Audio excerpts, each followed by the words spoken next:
大家好，今天呢，鲍威尔去国会听证，那么我们可以看到市场是全板块下跌，市场的债息短期债息大涨。那么我们看到有一个非常重要的现象，就是这一次上涨过程中的神秘托市买家出现了购买力衰竭。那么面对巨大的卖压的情况下，我们该何去何从？后面我们看空的思路有没有改变？那看空做多的操作又该如何去更新？请您跟我一起进入今天的视频。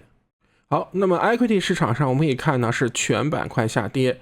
这个呢其实是没有什么可说的，我们会在具体的操作层面上再从这个地方看我们该如何去做。那么我们可以看到今天的这个头条华尔街日报上是道琼斯这个道琼斯下降了550点以上，那是因为什么呢？是因为鲍威尔 warns of faster rate increase， 他是说要增加加息，也就是我们的终端利率还可能要继续的提升。那么在彭博社的这个总结上我更喜欢，那彭博社的这个总结是什么呢？是 recession fear。 那我一会儿给大家讲一讲 recession fear 为什么现在对于 recession 的这个恐惧和 recession 的这个逻辑，通胀逻辑转向了一个衰退逻辑。这个衰退逻辑在很多方面其实是非常明显了，那我们该如何去操作这个衰退逻辑？那么好，今天呢整个的发言可以说是波澜不惊，基本上还是车轱辘话来回说，但是他提到了一个关于通胀和美联储对于打压通胀或打击通胀的一个决心。里面的很多来自于这个不同党派的参议员所问的问题，里面充满了政治的这个色彩和政治的逐利。但我们抛开这些碎的烂的不说，整个看到的是对于3月份的一个加息应该是有超预期的一个表现。那么3月份我们可以看到这个来自于 CME 的这个叫 Fed Watch Tool， 从原来的差不多是73比，就是 70% 的人认为加息25 bps， 那么现在的话已经来到什么，也就是将近 70% 的概率是增加到50%。也就是当这2次加息的步伐放缓了以后，又重新再次点燃加息的速度，那么这就是一个超过市场预期的货币政策的表现。那么这将对我们整个的债市和股市带来巨大的一个冲击，而这个冲击我认为暂时还没有在被市场所消化。对于我们来说，我认为这是一个市场潜在的巨大的一个风险。好，那我们来看到债市的债息的今天的一个表现。债息的一个表现呢，其实今天是挺明显的。我们也看到，大家看，就是1年期的这个现在已到 5.2%， 然后2年期的是来到 5%， 然后呢3年期的 4.7%， 10年 3.9%， 30年的 3.8%。我们看到这个图，大家看到明显的一个倒挂，而且倒挂是变得更加的一个厉害了。那么这就是说什么呢？说明市场上在这个地方市场上在债市上是再次的进行 pricing， 再次提升这个价格。那么再次提升价格意味着什么？意味着我们没有看到，就是市场并没有之前预期到这是超预期的一个表现。那么我们也看到今天30年的这个债息，这个30年的债息其实今天是跌的，也就是说30年的债期在下跌，然后呢10年的涨的也少，但是1年的和2年的今天都是大涨。那么这个就出现了一个什么，就是说倒挂的一个增加。那倒挂的增加意味着什么？倒挂的增加就是意味着整个市场对于市场风险或者是 recession 的一个在债市上的一个表现。那我们再来看一下汇市。汇市上今天美元是出了一个大阳线，而且这个阳线将近 1% 点多。大家注意，美元的这种大阳线有点类似于像股指今天涨 3%、4% 的这种状态，因为美元的波动是股指的差不多就是只有 30%到40%。那么今天美元的这个大阳线是一个非常强劲的这么一个表现，那么意味着这一波美元的上涨没有结束我们在这个位置上，我的美元多仓在这里进来之后，在这个地方出，那么这个位置上是一个阻力，那它现在上攻上去之后，美元将会有一个新的这么一波的一个向上的走势。那么相反，跟它相联动的贵金属，那么这一波就没有形成支撑，会形成非常巨大的一个卖压。所以贵金属在今天，美元、贵金属和债市其实或多或少都对今天的讲话进行了一个反应。而且我们看到整个债息的倒挂会变得更加的什么呢？更加的凌厉。好，那么回到股指的一个表现，那我们看到小时级别，今天大家可以看哪个指数跌的最多呢？那我们看到道琼斯指数是跌的最多的，那小盘跌的相对少，但小盘昨天是跌的非常多的，那就说明什么？说明一大一小这两个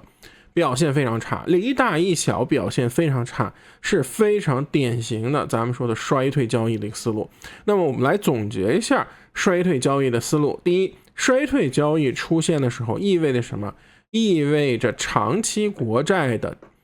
涨势啊，也就是说咱们说利息的涨势它将触顶，那么衰退交易，那么股指上一定是什么？传统和价值股的下跌超过了科技和成长股啊，同时就是能看到的一大一小，道琼和小盘的表现会比纳斯达克弱，那么这是一个衰退交易的一个逻辑。那我们现在从小盘或者说小时级别的一个图上可以看到，今天道琼斯指数走的是这里面最弱的。我们也看到这里比较深红的地方，明显就是什么？价值股啊偏多啊，价值股偏多。所以我们看到当下市场的这个走势，从股指的角度来说，我们仍然是判断说这里是一个什么？转弱了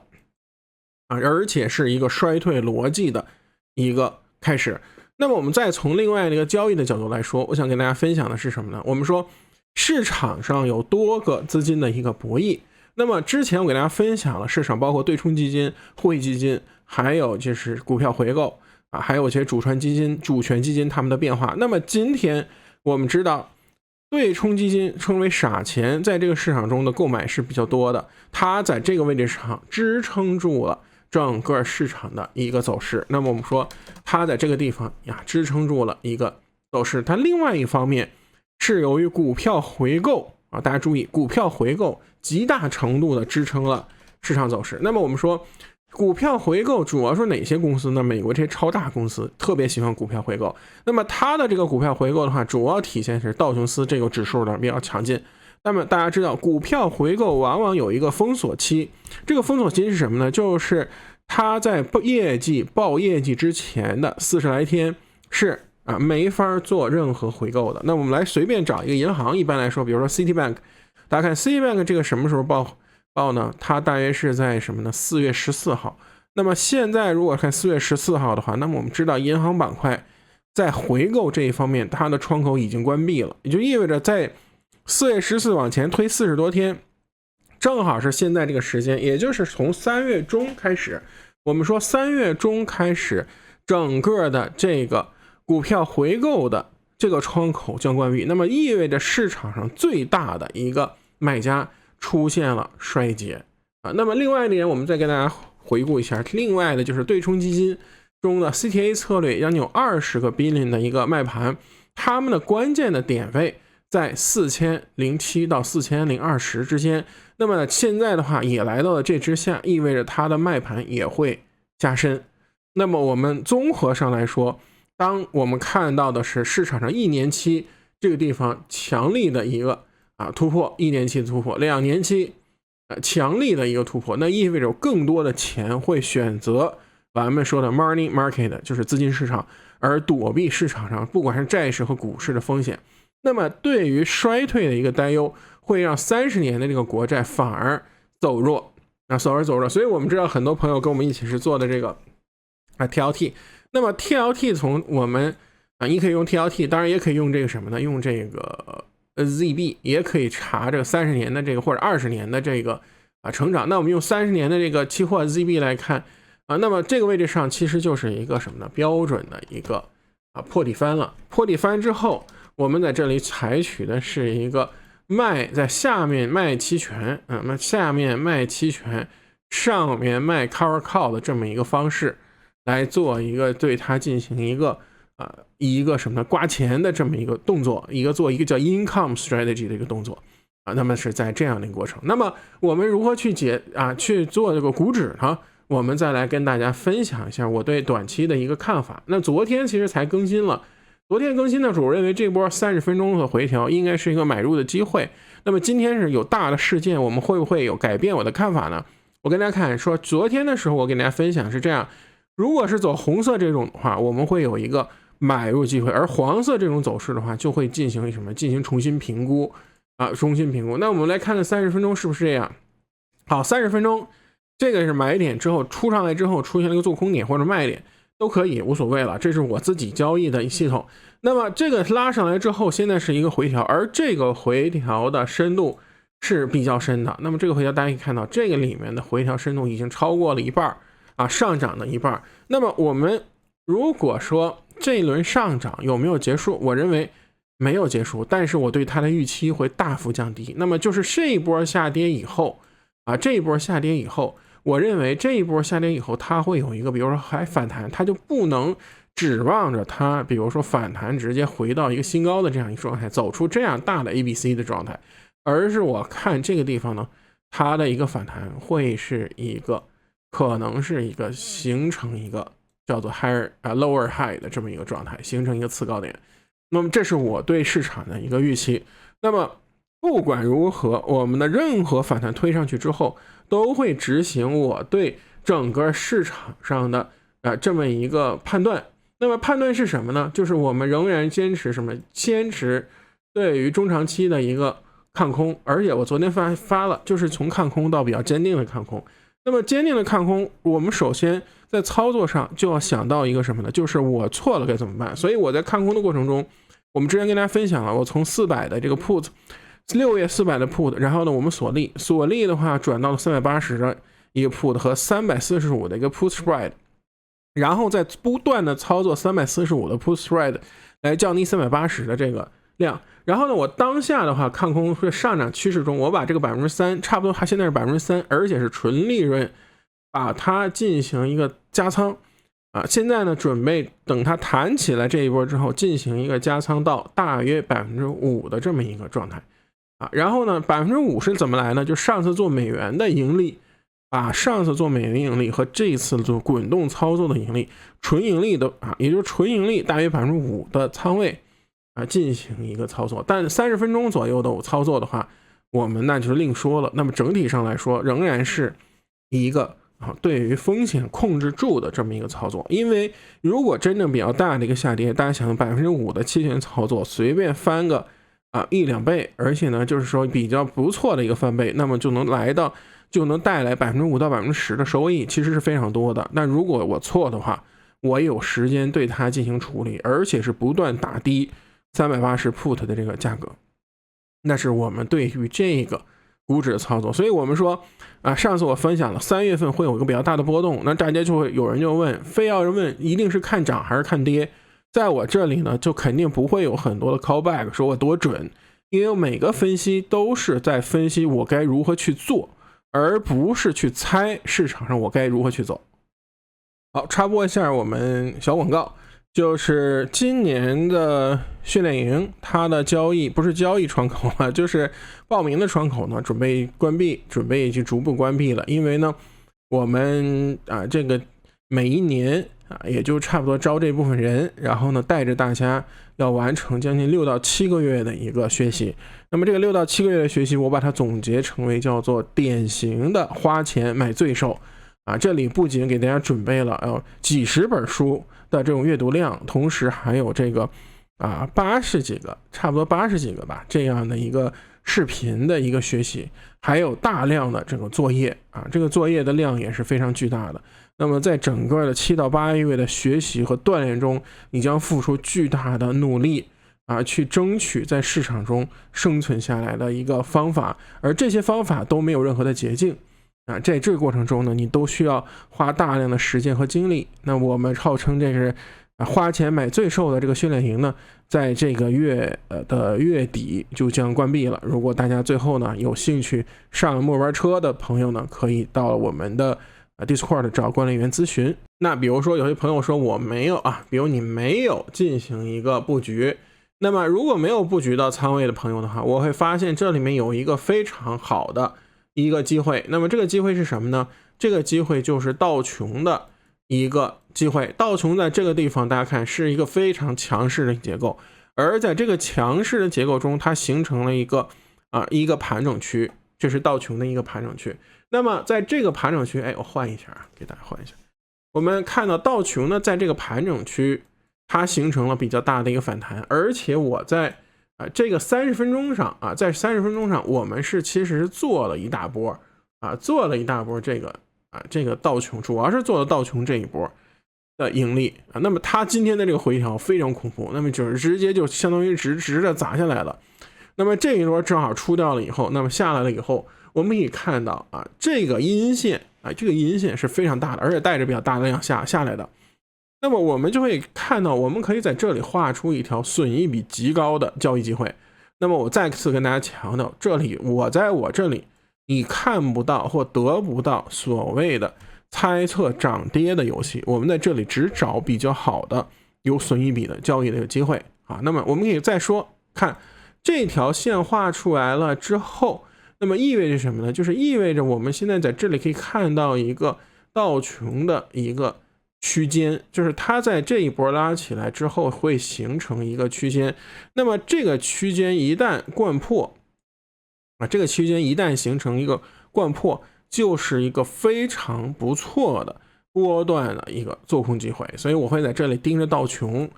找它一个做空的机会。同时我跟大家分享的一个思维模式，就是你不要去想着空在最高，或者说不要去想着买在最高，那么这些都不是一个正确的交易思路。正确的交易思路是找到确定性最高且最容易止损的地方进行操作那么我们说完道琼之后，我们再过来看我们今天的纳斯达克。那么纳斯达克在这个位置上呢，大家它的走势是相对比较强劲的。那么这里面也是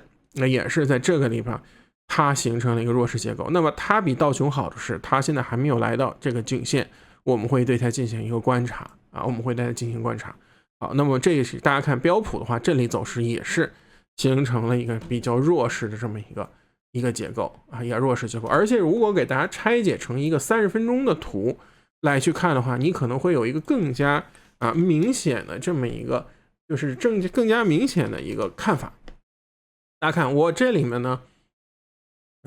我们这里可以看到，这也是标普形成了一个头部的一个区间，对吧？那么就形成了我们说头部的这么一个区间也好，结构也好。那么这个里面的一个区间和结构形成了以后，那么又在下面的这个位置上形成了一个下降的一个挤压的楔形，向上突破的话，正好是什么呢？正好是来回测这个区间的一个位置。那么我们这里就是一个技术分析上的一个典型的叫撑压互换的这么一个位置，然后就出溜下来了。那么出溜下来之后，就意味着什么？这里就形成了一个新的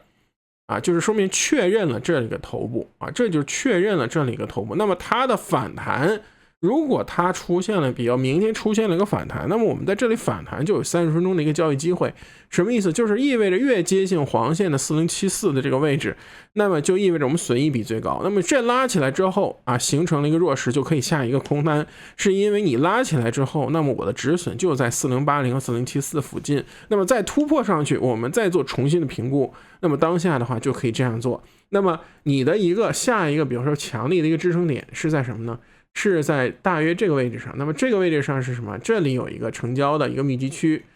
它形成了一个底，然后呢这里面又有这里又有一个类似于成交密集区的这样一个底。那么你可以看到的话，我们这里这样一找的话，损益比就会算出一个非常不错损益比的一个位置。好，那么有没有对于多头可以参考的一个呢？那我们来看一下个股。那我们首先说 AMD， 这一点 AMD 我们在上一期的视频，就上期吧，就是讲到这个赛道之王的时候，就讲到了 AMD 的这个逻辑。今天 AMD 这个走势还挺强的，那我们可以跟大家看一眼，还是这条黄线那么就相当于我们在这里做了一个阿尔法了，就是一边做了 AMD 的多仓，那么另一边呢又做了一些指数的空仓。那么今天有一段时间的盈利是非常不错的。那么这个地方的话，我们说市场不好，它会把它整个 AMD 拉下来，但是它暴露了什么？暴露这里是有主力在控盘的一只股票。那么有主力在控盘的这只股票，它就会体现在一个情况，就是当市场下跌的非常厉害的时候，这只股票它会表现出比市场走势很强，仍然是变绿的这么一个状态。那么还有一个就是比较强的，我们大家看的就是关于特斯拉短期内的一个走势。今天呢也是试图进行一个什么呢？护盘和上攻。那么我想跟大家说的是，大家小心，就是在我们还是分析过很多次了，在这个箱体上啊，特斯拉这个箱体上进行一个操作。我个人的话不会卖出看空期权，而是选择就是尽量在这儿做一个所谓的高抛低吸，来到了185左右，你可以做一些多，然后呢到了上面的200左右呢进行空，但整体上现在这个趋势看起来是偏弱的。那么这是我们对于这两个个股的一个分析。那么具体的操作呢，我今天有时间的话，我再在我们的 Discord 然后分享。然后呢，在周末的视频中，我会跟大家总结一些，就如果这一波跌下去非常深，我们哪些的优质资产和股就是说值得我们进行一个操作。